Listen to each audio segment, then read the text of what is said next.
Marcus Williams, millionaire CEO from Manhattan, came home to find his 23rd nanny in 6 months running screaming from his penthouse, chased by his 3-year-old triplets, Alexander, Logan, and Matthew, who had transformed the luxury living room into a battlefield. Overturned couches, broken vases, and 3 blonde-curled angels laughing while throwing food against the walls. The 60-year-old nanny with 30 years of experience was running toward the elevator screaming that those children were possessed by demons and that not even for $1 million would she stay another minute. But when Marcus turned desperately around, he saw something he didn't expect. Sofia, his quiet, poor cook, was sitting on the floor in the middle of the chaos with the 3 children cuddling her, completely calm and peaceful. She, who earned $800 a month and had never had children, had done what 23 professional nannies couldn't do, and what he discovered about her in the following hours would forever change his family. Marcus Williams had built a tech empire worth $500 million from scratch, had negotiated deals with the most ruthless CEOs in the world, had transformed failing startups into billion-dollar unicorns. But 3 3-year-old children were managing to destroy his sanity more than any corporate crisis he had ever faced. Alexander, Logan, and Matthew had been born 3 years earlier from a complicated pregnancy that had forced his wife Elena to complete bed rest for the last 6 months. The identical triplets were a perfect storm of inexhaustible energy, precocious intelligence, and destructive creativity that had transformed their luxury Manhattan penthouse into a permanent war zone. Elena had died during the cesarean section from sudden complications, leaving Marcus alone with 3 newborns who screamed 24 hours a day and pain he didn't know how to handle. The problem wasn't just normal toddler tantrums. The 3 had developed a diabolical synergy that multiplied chaos by 3. Alexander was the strategic leader, the one who planned operations. Logan was the executor, the one with physical strength to move furniture and break objects. Matthew was the saboteur, the one who could sneak anywhere and disable any security system installed. At 2 years old, they had learned to open all the doors in the house. At 2.5, they had discovered how to use chairs to reach any high shelf. At 3, they were capable of coordinating synchronized attacks that overwhelmed even the most experienced nannies. The situation had reached its peak the previous week with the Great Escape incident. The 3 children had managed to get out of the house at 5 in the morning, had taken the elevator, gone down to the building garage, and started driving the neighbors' cars by activating horns and alarms until the entire building woke up in panic. Marcus had increased nanny salaries to $4,000 a month, had promised $10,000 bonuses for anyone who could stay at least 6 months, had installed security systems worthy of a federal prison, but nothing worked. The children were smarter, more creative, and certainly more determined than any adult hired to control them. Sofia Rodriguez had arrived 6 months earlier as cook, hired after the previous cook had also quit, claiming that cooking in that house was impossible with 3 little demons who stole food and transformed the kitchen into a food explosion laboratory. Sofia was 28, but looked older, marked by a life of sacrifices. She came from a working-class family in Los Angeles, had lost her parents in a car accident at 18, had raised her 2 younger brothers alone working as waitress and cook in third-rate restaurants. When her brothers reached adulthood, Sofia found herself alone in the world, without family and without prospects. The job with Marcus represented economic stability, $800 a month, room and board in a small apartment connected to the penthouse, and theoretically only the task of cooking for the family. What she hadn't anticipated was falling deeply in love with 3 children everyone considered unmanageable. From the first day, Sofia had noticed something that escaped everyone else. The triplets weren't bad or spoiled children. They were extremely intelligent children full of energy who didn't receive enough emotional attention. Marcus, destroyed by grief for losing his wife and overwhelmed with work, saw them only for an hour a day during dinner. The nannies were competent but cold professionals, interested only in keeping them clean, fed, and under control. The children were hungry for love, for real play, for someone who saw them as unique people instead of a problem to manage. Sofia began observing them while cooking, noticing how they calmed when she sang softly in Spanish, how they stopped causing trouble when they smelled the aromas from the kitchen, how they sought her with their eyes every time she entered a room. But Sofia maintained her distance, aware of her role and the social difference. She was the poor cook. Marcus was the millionaire boss. The children weren't hers, and she couldn't afford to get too attached to a situation that could end at any moment. However, fate was about to put Sofia to the greatest test of her life, and she was about to prove that sometimes love is worth more than any professional qualification. The disaster began at 7 in the morning when nanny number 23, Margaret Collins, a 60-year-old Englishwoman with 3 decades of experience in Europe's most aristocratic families, decided to implement what she called the Victorian disciplinary method to finally tame the Williams triplets. Margaret had transformed the penthouse into a military regime. Breakfast at 7 sharp, no talking during meals, no games until completion of educational exercises, no unauthorized physical contact, no excessive laughter that disturbed domestic tranquility. Alexander, Logan, and Matthew accepted the new regime for exactly 27 minutes. Then they unleashed what Marcus would later define as the final apocalypse. See, the 3 children maneuvered with the precision of a flock of migrating birds. While Alexander distracted Margaret's attention with innocent questions, Logan and Matthew emptied all the kitchen drawers, filled the bathtub with foam and dish soap, and released the house hamster in Margaret's closet. But the final blow came when they discovered the entire penthouse's audio system. Alexander, who had learned to use electronic devices by watching his father, managed to activate music at maximum volume in all rooms simultaneously, with Logan dancing on the dining room table and Matthew conducting the invisible orchestra with a wooden spoon.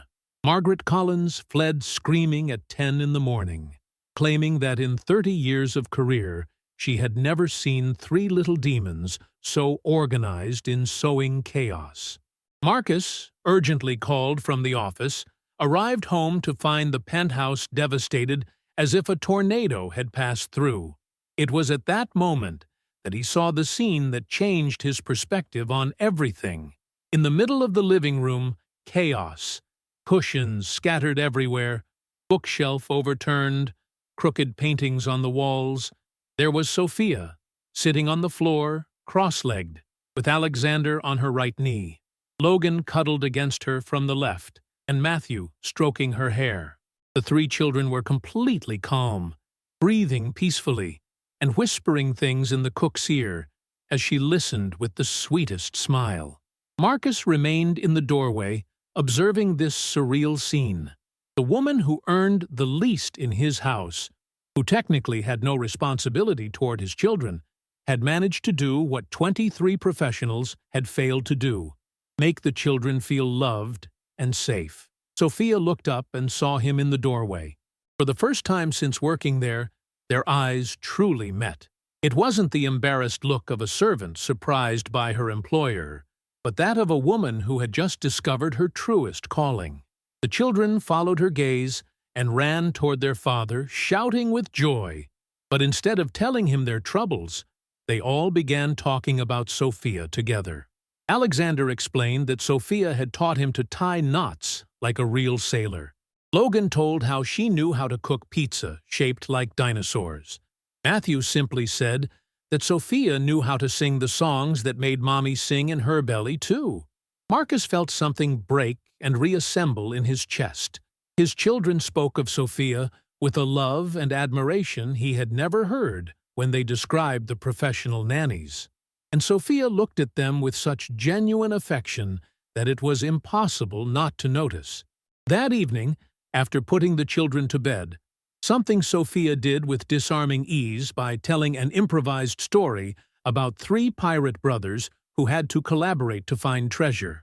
Marcus found himself, for the first time in 2 years, dining in a completely silent and serene house.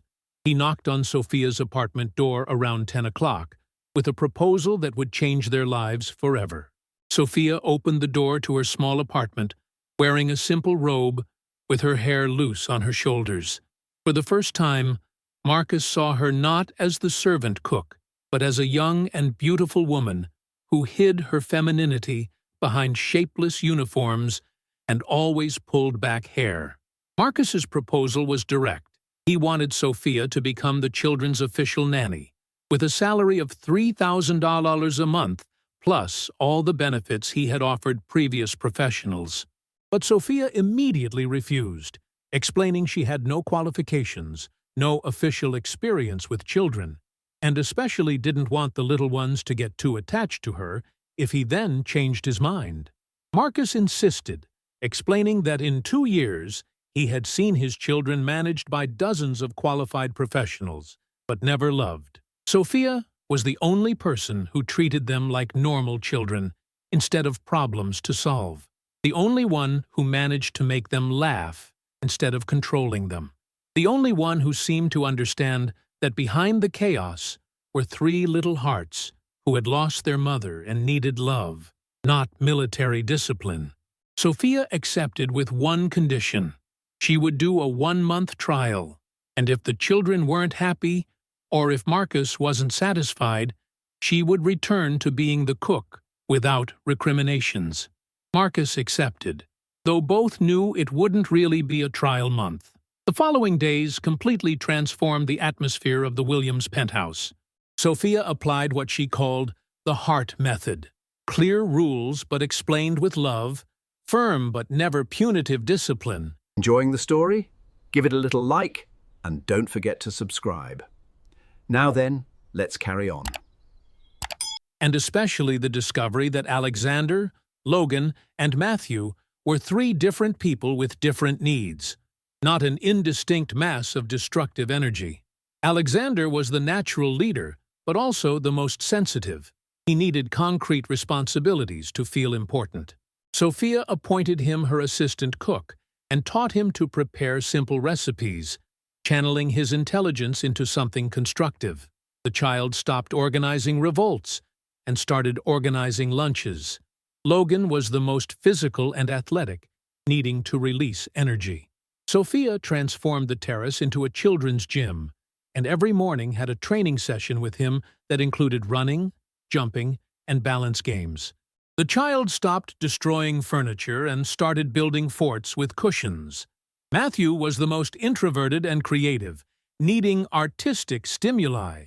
Sofia set up a corner of the house as an art studio with colors, paper, and craft materials. The child stopped pulling silent pranks and started creating artwork they proudly attached to the refrigerator.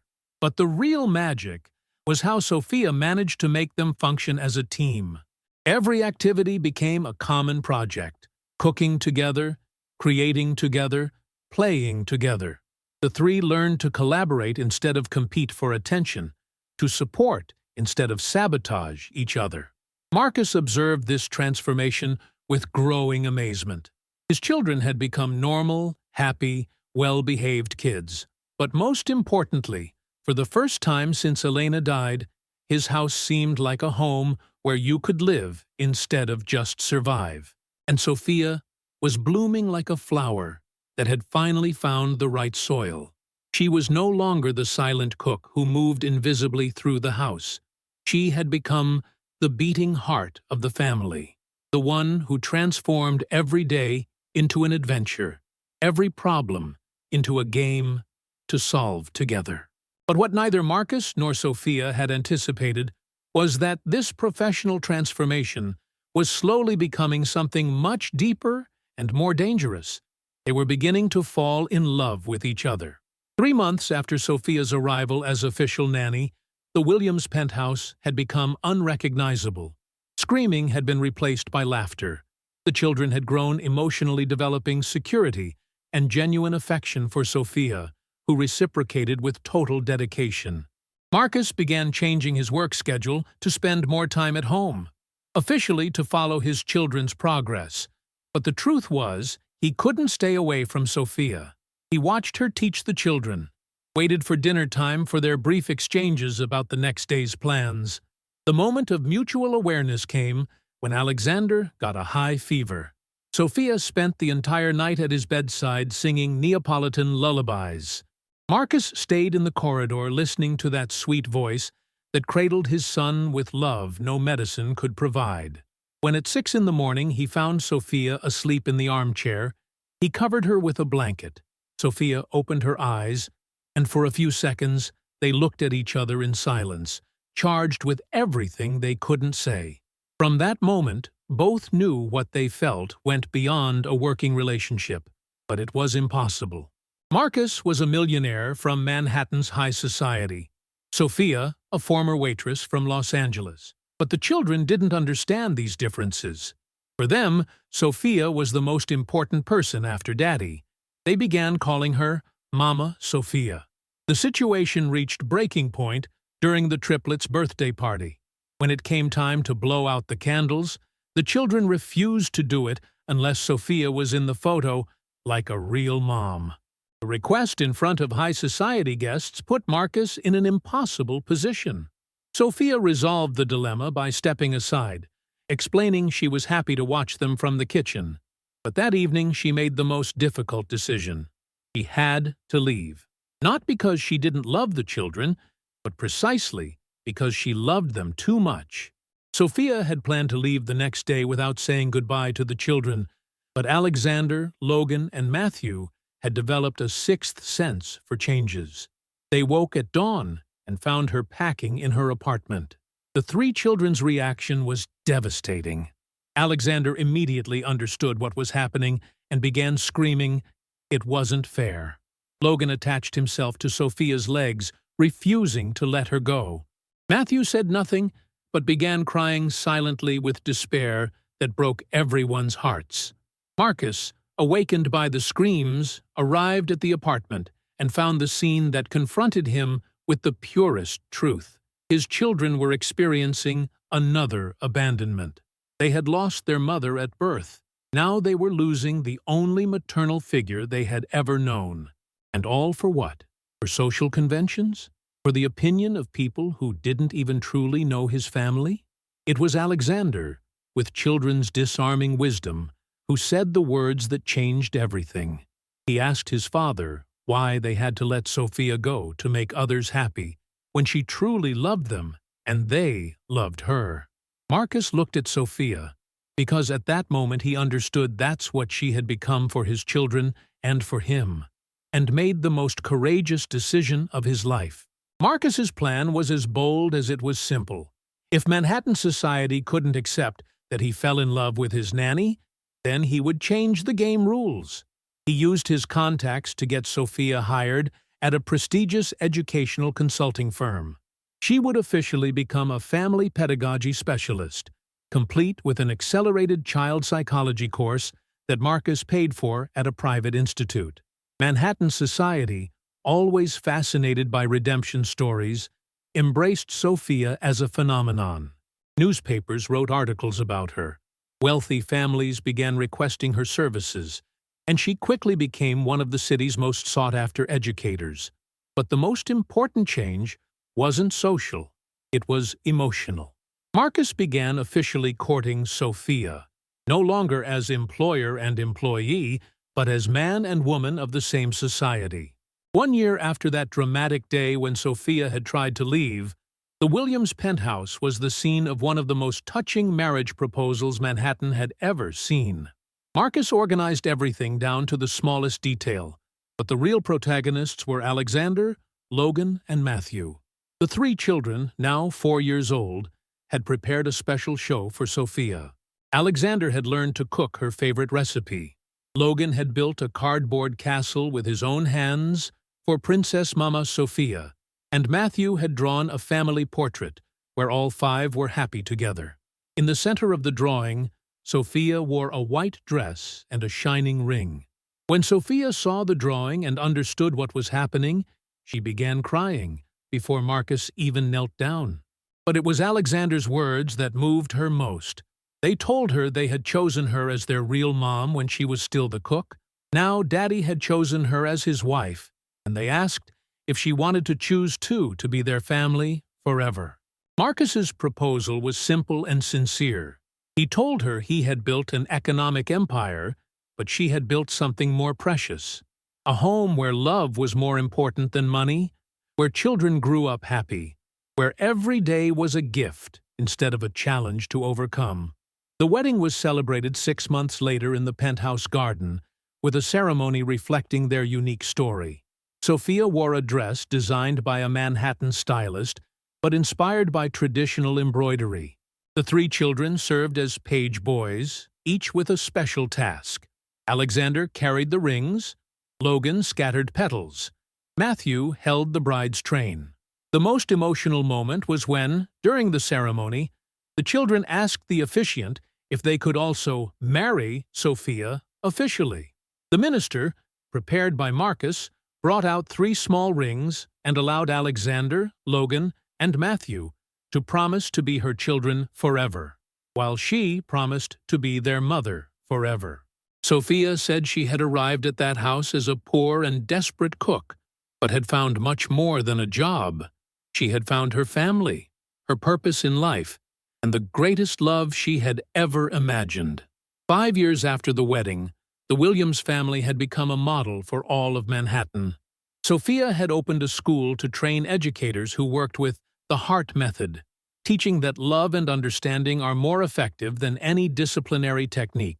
Alexander, Logan, and Matthew had grown up as balanced children, self-confident, and especially convinced that love knows no social differences. Marcus had learned that true success isn't measured in millions of dollars, but in laughter filling the house, in hugs waiting when you return from work, in a wife who transforms every ordinary day into a small celebration. He had also learned that sometimes the most precious people arrive in our lives dressed as poor cooks, and recognizing them for what they're truly worth is the most important decision you can make. Sofia and Marcus's story became legend in Manhattan. The cook who conquered a millionaire's heart, not with beauty or cunning, but with the ability to love 3 difficult children better than anyone else. It proved that sometimes the best family isn't born from blood or marriage, but from the heart of those who choose to love unconditionally. And every evening, when they put Alexander, Logan, and Matthew to bed, the children thanked for sending Mama Sofia into their lives precisely when they needed her most. Because the most beautiful miracles never arrive when we expect them, but always when we need them most, even if we don't realize it. The poor cook had truly done the impossible. She had transformed chaos into harmony, desperation into hope, and a house of strangers into a real family. And she had proven that true love knows no differences of class, age, or education. It only knows the capacity to give everything for others' happiness. Like, if you believe true love can overcome any social difference, comment which moment struck you most in this story.